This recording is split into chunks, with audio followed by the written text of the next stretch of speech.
तुमने हाँ कह दिया, जबकि तुम्हारा मन नहीं था। जैसे ही वो शब्द तुम्हारे मुंह से निकले, उसी पल सीने में एक अजीब सा बोझ महसूस हुआ। लेकिन फिर भी तुमने हाँ कह दिया, और अब रात को बिस्तर पर लेटे हुए बार बार वही बातचीत याद कर रहे हो। सोच रहे हो कि इससे बाहर कैसे निकलो। लेकिन एक बात है जो कोई तुम्हें नहीं बताता। जब तुम ना कहने की कोशिश करते हो और अंदर अपराध बोध महसूस होता है, वो दयालुता नहीं है, वो एक पुराना जख्म है। तुम इस स्थिति को अच्छी तरह जानते हो। कोई तुमसे कोई काम कहता है, कोई मदद मांगता है, तुम्हारा समय, तुम्हारी ऊर्जा, या कुछ ऐसा जो इस वक्त तुम्हारे पास है ही नहीं। एक सेकंड के लिए तुम्हारे मन में सच्चा जवाब आता है, नहीं मैं नहीं कर सकता।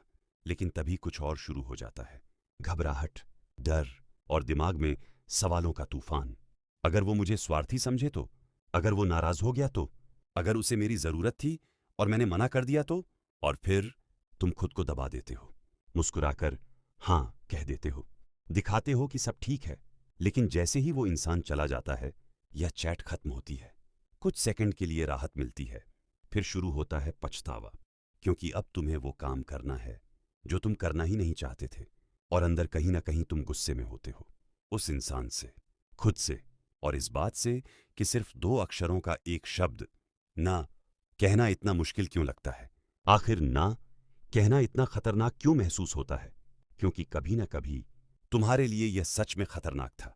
मनोवैज्ञानिक इसे फोन रिस्पॉन्स कहते हैं।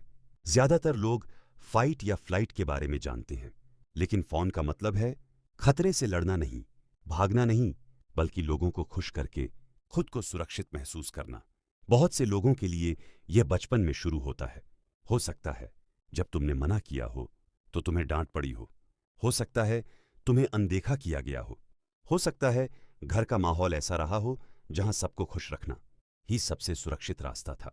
धीरे धीरे तुम्हारे दिमाग ने एक नियम बना लिया, अगर लोग नाराज हुए तो मैं सुरक्षित नहीं हूं, अगर मैंने मना किया तो मुझे प्यार नहीं मिलेगा, अगर मैं सबकी मदद करता रहूंगा तभी मुझे स्वीकार किया जाएगा। समस्या ये है कि तुम बड़े हो चुके हो, हालात बदल चुके हैं, लेकिन तुम्हारा दिमाग अभी भी उसी पुराने नियम पर चल रहा है। आज एक साधारण सा ना सुनकर भी तुम्हारा शरीर ऐसे प्रतिक्रिया देता है जैसे कोई बहुत बड़ा खतरा सामने हो, जैसे तुम कुछ महत्वपूर्ण खो दोगे, प्यार, अपनापन, रिश्ते। लेकिन सच्चाई ये है, तुम्हारा दिमाग सिर्फ पुरानी फाइल चला रहा है। हर वो हाँ जो तुमने मजबूरी में कहा धीरे धीरे जमा होती रहती है, और एक दिन वो गुस्से में बदल जाती है। किसी एक इंसान के खिलाफ नहीं, पूरी जिंदगी के खिलाफ। तुम्हें महसूस होने लगता है कि तुम्हारा समय तुम्हारा नहीं है, तुम्हारी दिनचर्या उन कामों से भरी है जिन्हें तुमने डर की वजह से स्वीकार किया था। फिर एक अजीब सी थकान आने लगती है, सिर्फ शरीर की नहीं, आत्मा की थकान। ऐसा लगता है जैसे सालों से तुम किसी और का किरदार निभा रहे हो, और अब तुम्हें खुद नहीं पता कि तुम सच में क्या चाहते हो। बहुत लोग सोचते हैं कि उन्हें बाउंड्रीज बनाने में दिक्कत है। असल में समस्या उससे कहीं गहरी होती है।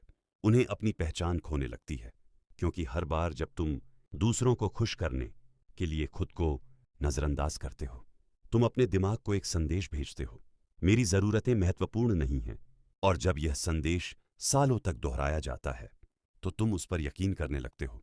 समस्या ना कहना नहीं है, समस्या यह है कि कहीं ना कहीं तुम्हारे अंदर लोगों को निराश करने का डर इतना गहरा बैठ गया है कि तुम उनकी भावनाओं को संभालने के लिए अपनी पूरी जिंदगी कुर्बान करने को तैयार हो जाते हो। और सबसे दिलचस्प बात पता है क्या है? ज्यादातर मामलों में जब तुम ना कहते हो तो दुनिया खत्म नहीं होती। लोग अपने हिसाब से रास्ता निकाल लेते हैं, सब ठीक रहता है, लेकिन तुम पहले ही खुद को जलाने के लिए तैयार हो चुके होते हो, सिर्फ इसलिए कि शायद किसी को थोड़ी असुविधा हो सकती थी। तुम्हें लोगों की परवाह करना बंद नहीं करना है, तुम्हें कठोर इंसान भी नहीं बनना है। तुम्हें सिर्फ अपनी सीमाओं को अपराध की तरह देखना बंद करना है। ना एक पूरा वाक्य है, उसे किसी बहाने की जरूरत नहीं, उसे लंबी सफाई की जरूरत नहीं, उसे 3 और विकल्प देने की जरूरत नहीं। शुरुआत में अपराध बोध फिर भी आएगा, आने दो, महसूस करो, लेकिन उसकी बात मत मानो, क्योंकि वो अपराध बोध इस बात का सबूत नहीं कि तुम बुरे इंसान हो, वो सिर्फ इस बात का सबूत है कि तुम बहुत समय तक डरे हुए इंसान रहे हो और अब वक्त आ गया है खुद को चुनने का।